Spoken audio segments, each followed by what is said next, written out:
If you want to add more AI providers or other API keys later, there's a right way and a wrong way to do it.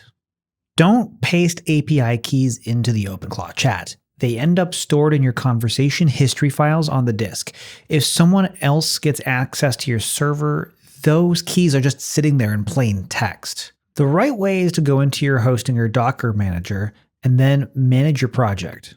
Scroll down the page and go to your environment variables, open up that section, then click plus environment, and then here's where you can add your API key. You'll need to give it a name, for example, openweathermap_API_key, and then paste in your API key in the value field. Then click Save and Deploy.